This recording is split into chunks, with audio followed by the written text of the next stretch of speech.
The presiding officers of that conference were coaching and leading the resourceful persons. Pag medyo nagkakamali, siyempre, inaayos ng mga presiding officers ang testimonya. Minsan si Attorney Baligod na hindi naman involved sa pagbitbit ng baleta ay siyang tumitistigo tungkol sa nangyari. Wala naman siyang personal knowledge. Ika-4 na punto, nais ko pong humingi ng dispensa sa ating mga Senate media. Bilang broadcaster at kasapi ng media, masakit po tuwing nababansagan ng ilan sa atin na bayaran kasi nasisira po ang propesyon natin. Pero itong pagsisigawan na bayaran ng karamihan sa atin, dito sa lugar na tinawag nyo ng tahanan at buong puso nyong pinoprotektahan sa pamamagitan ng makatotohanang pagpapahayag, ay tatawagin kayong bayaran. Hindi po tama yun. This institution, time and time again, owes you its dignity because you keep the senators on their toes and make sure we stay true to the Filipino people. At kay Senator Cayetano, huwag po tayo masyadong demanding. Ano po? Ito magreklamo na wala ka sa front page. Limited po ang front page space ng mga dyaryo. Kaya pili lang po talaga ang nalalagay dyan. Pero hindi ibig sabihin hindi na sila patas. Dahil kung titingnan mo naman online, all these news outlets reported his statement. It is in their online platform. Kung saan libo-libo ang nagbabasa.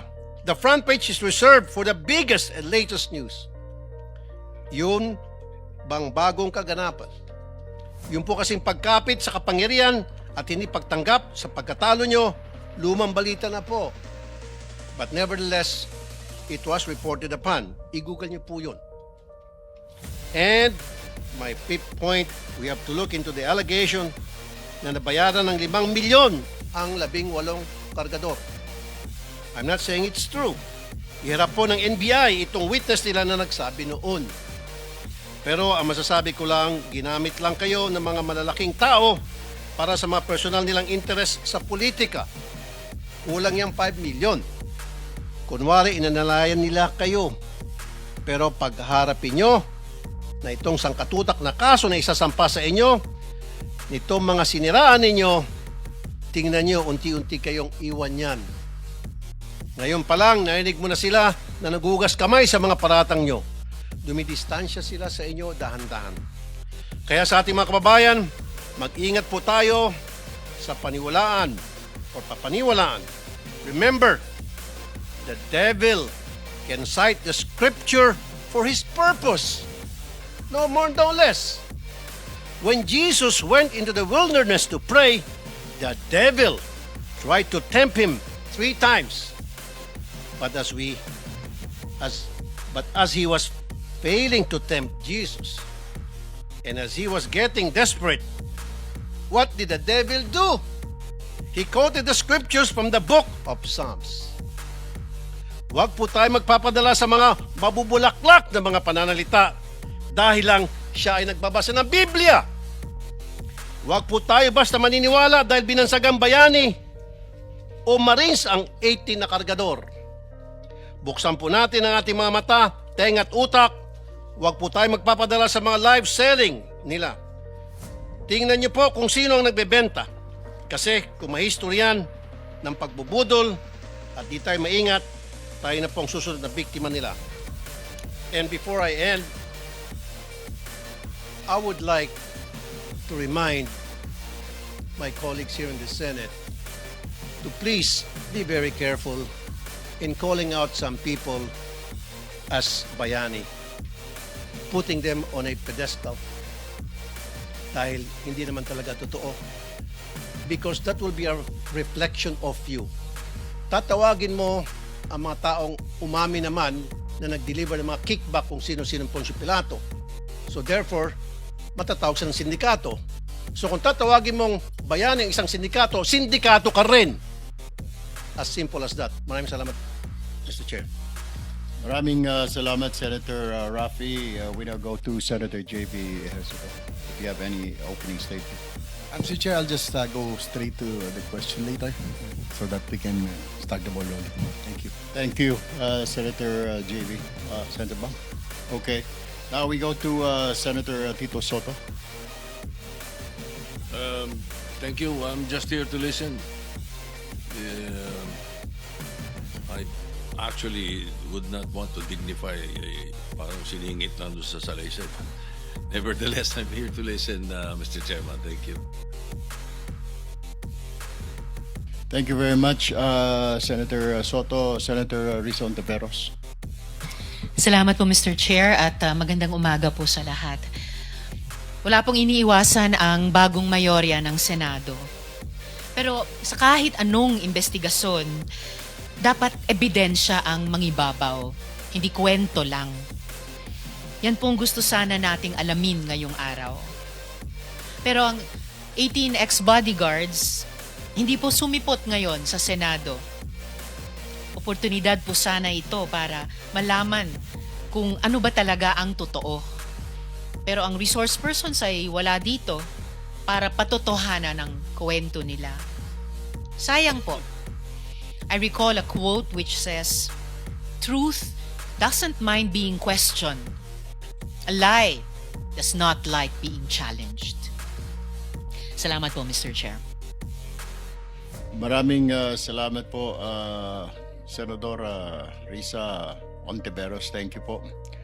Before we go to the questioning in the matter of the order of arrival of our colleagues, unahin po natin mamaya si Senator Senate Pro Tempore Win Gatchalian, followed by Senator Rafi Tulfo, Senator JV, Senator Bam, Senator Soto, and Senator Risa Ontiveros. Of course, after the chairman, it will be the vice chairman, and then the Senate Pro Tempore. And let us now, before we go to the presentation of the various agencies present today that we invited, like the National Bureau of Investigation, the Ombudsman, the Department of Public Works and Highways, and the Department of Justice, Department of Budget Management, I would just like to quickly mention po, kasi sinasabi po basing doon sa accusations na the Blue Ribbon of the 20th Congress headed by Senator Ping Lacson, wala pong nagawa. Actually, there were bills filed because of the investigation. Isa po dyan ang Senate Bill number 1453, License Integrity Act. Ito po yung prohibiting unlawful lending, borrowing, or fraudulent use of licenses, permits, and other concessions granted by the state. Yung pagpapahiram po ng mga lisensya ng mga kontraktor. Dahil po, nabulgar po dito po sa Blue Ribbon hearing. Isa pa po ang Senate Bill number 1373, Contractors License Law. Ito po yung bill restructuring, strengthening the Philippine Contractors Accreditation Board, introduces stricter qualifications and term of office for its members. Ang ibig po sabihin, hindi na po pag ikaw ay member ng PICAB, hindi ka po pwedeng mangontrata sa gobyerno.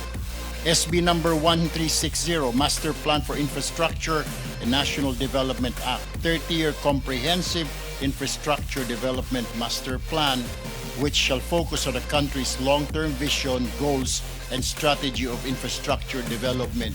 Hindi po yung basta na lamang isumiti yung program of work ng isa pong politiko para makakuha po ng pondo. Kailangan po ito nakabase sa Master Plan po for Infrastructure and National Development. Isa pa po ay ang regulation of foreign travel for government officials and employees. Senate Bill number 1362, this bill regulates foreign travels of government officials and employees who are under investigation for acts that may compromise national security, public safety, or public health. Senate Bill number 1364, amending the Bank Secrecy Act. This measure proposes to amend the law by authorizing a competent court or investigating body to examine the bank deposits of public officials. Senate Bill number 1365, amending PD number 1759, penalizing the contractors and subcontractors who violate any material provision of contracts involving public works of government officials, of government and public officials who allow such violation. Senate Bill number 1358, Budget Modernization Act of September 9, 2025. Ito po kaya po natin mapapanood na from now on ang bicameral conference po ng dalawang kapulungan sa pagsasagawa po ng ating budget at marami pa pong iba. Yun lamang po ay pinapaalala po natin doon sa mga nagsasabi na wala pong ginawa ang Blue Ribbon hearings po nito mga nagdaang panahon. Yan po ang accomplishments po ng Blue Ribbon hearing na isinagawa po natin ngayong 20th Congress. Now, we go to the presentation. Yes. If you don't mind, Mr. Chairman, yes, also to fortify what you're saying, Senate Bill 1835 is an infrastructure governance act reorganizing the DPWH. It's, we filed the bill. Noted, Senator Soto. Let us now move to the presentation of the various agencies. We start with the National Bureau of Investigation. Attorney Melvin Matibag, go ahead please. Meron po kaming prepare na slides, baka po pwedeng ma-flash. Go ahead. Una po sa lahat, magandang umaga po sa inyong lahat. Maraming salamat po sa inyong imbitasyon at kamusta na po kayo, mga kaibigan naming senador. Noong Pebrero 23 po, 2026, nagsumite ng joint affidavit ng grupo na sinasabing the former security of Saldico kasama si Attorney Balicod na naglalaman ng mga aligasyon ng cash deliveries. Ang investigasyon ay sinagawa ng NBI Task Force Marino base sa deputization ng Ombudsman sa sariling kapangyarihan ng NBI. So tinawag po naming Task Force Marino ito noon, pero pwede naman na po namin palitan siguro yung pangalan ng Task Force pag pamarapati na po. Yes, please do that kasi po insulto po sa institusyon sa Philippine Marine Corps at sa Armed Forces of the Philippines dahil ito pong mga ito ay karamihan po sa kanila tulad po na nasabi ni Senator Raffy, ito po yung mga nag-awol, may kaso po, dishonorable discharge at sinabi na rin po ng AFP na maaari huwag pong gamitin na sila po ay 18 Marines dahil hindi po sila lahat Marines at ang iba may mga kaso. Maraming salamat po, Attorney. Palitan na lang po namin kung hindi Task Force Bodyguard, baka Task Force Bellboys po para mas appropriate po siguro. Next slide please. Ang ating tatalakayin ngayon ay ang ebidensyang halaga ng affidavit ng tinaguriang 18 bodyguards. Sa kasong ito, ginamit ang affidavit bilang pangunahing ebidensya na umano'y cash deliveries. Ngunit ayon sa NBI Task Force, kailangan nating suriin kung sapat ba ang bigat ng ebidensya, kung may issue sa paggamit ng titulong Marines, at kung paano na iba ang independent recollection sa collective narrative.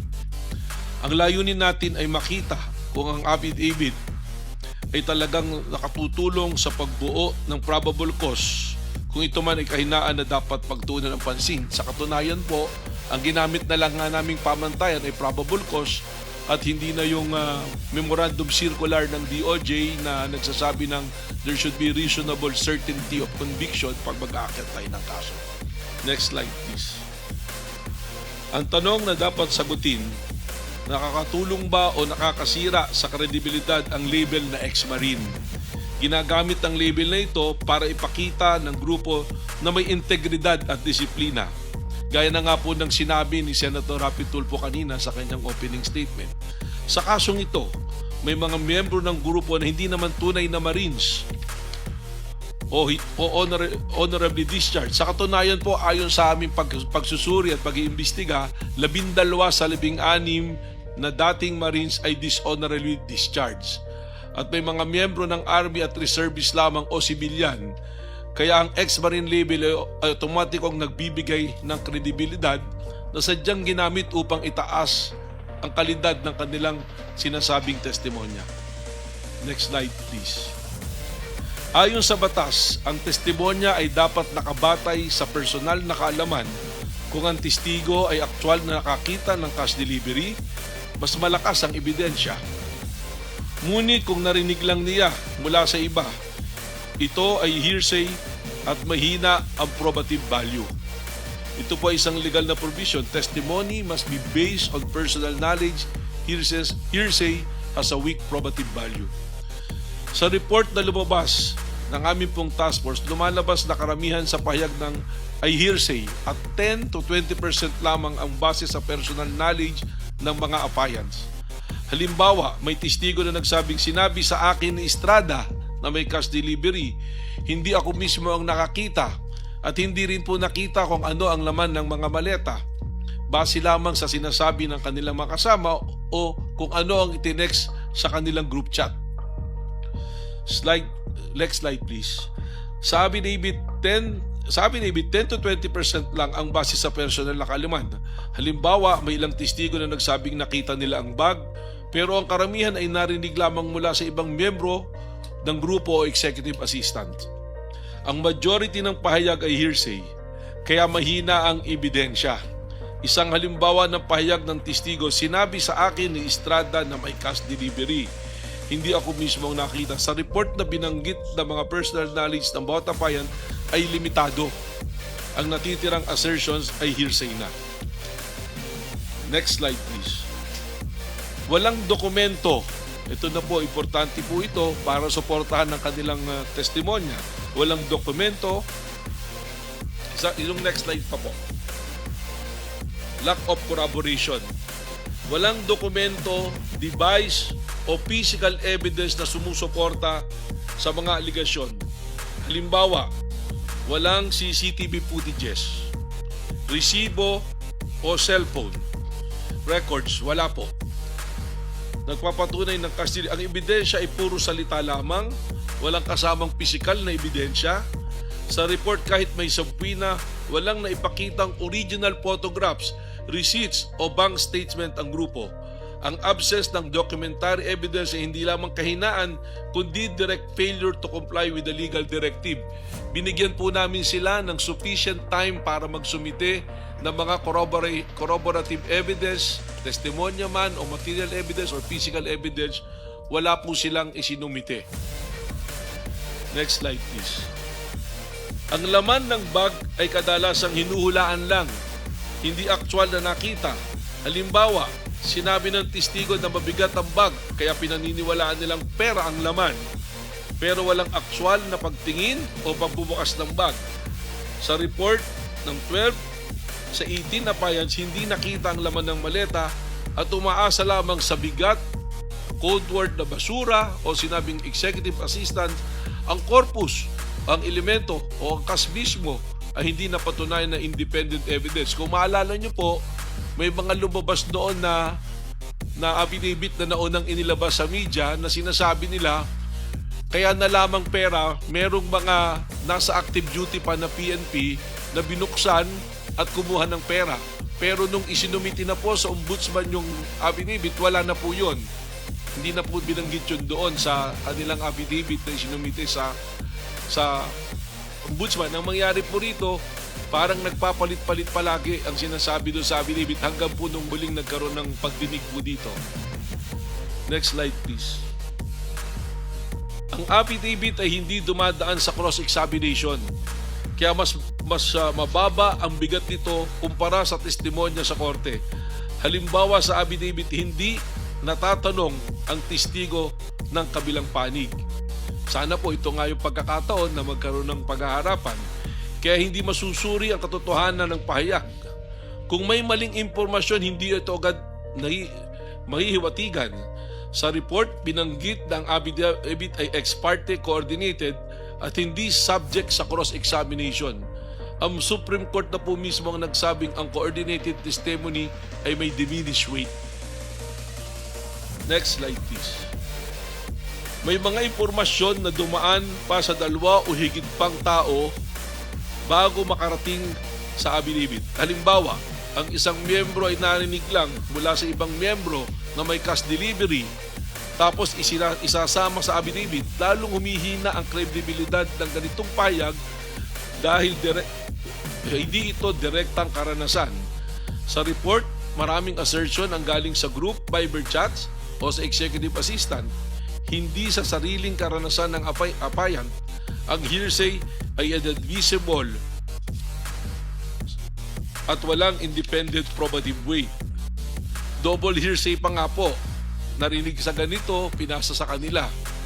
At yung grupo po, doon sa Viber chats nila, hindi na alam kung sino ang nagpadala. At nung hinahanap po namin yung mga Viber chat na ito, ang sinasabi, wala na yung telepono. Kaya maaaring yung binabanggit po noon na sinabing papalitan yung telepono kasama na sa naratibong kanilang binubuo. Next slide please. Attorney Matibag, Opo. before you continue, I would just like to inform everyone na yung pong 18 ex-bodyguards narito po sa building na ito, nasa tanggapan po ni Senator Robin Padilla, kasama po si Attorney Baligod. Despite po yung ating pong imbitasyon sa kanila na dumalo sa hearing, mas minabuti po nilang magtungo sa opisina ni Senator Robin Padilla at doon po ay mag-monitor at mag-live din yung 18 bodyguard at magpa-press con. Yun lamang po, I just want to let everybody know that they're here in the building, yung 18 po na yon kasama si Attorney Baligod, pero ayaw po nilang bumabali dito sa ating hearing at nandoon po sila sa tanggapan ni Senator Robin Padilla.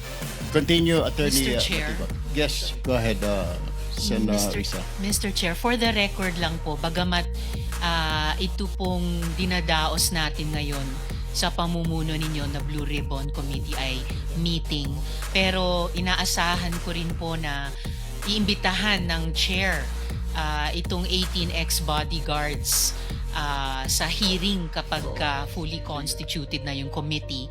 And dapat po hindi nila baliwalain yung imbitasyon ng komite. Dahil pag ginawa pa nila po iyon, magiging subject po sila sa subpoena and show cause order at higit pa mula sa komite.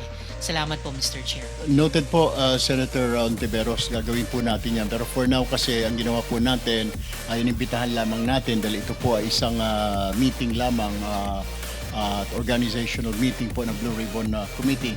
Kaya po hindi po natin mapapwersa yung mga yon, pero inimbitahan po rin natin, gayon pa man, noong pong Miyerkules para walang masabi po yung kabilang grupo, yung minority bloc, na iniiwas po natin at ayaw natin sila imbitahan. So for the record po, nabanggit po kanina ng Secretary at inimbitahan po ang 18 na ito kasama po si Attorney Baligod.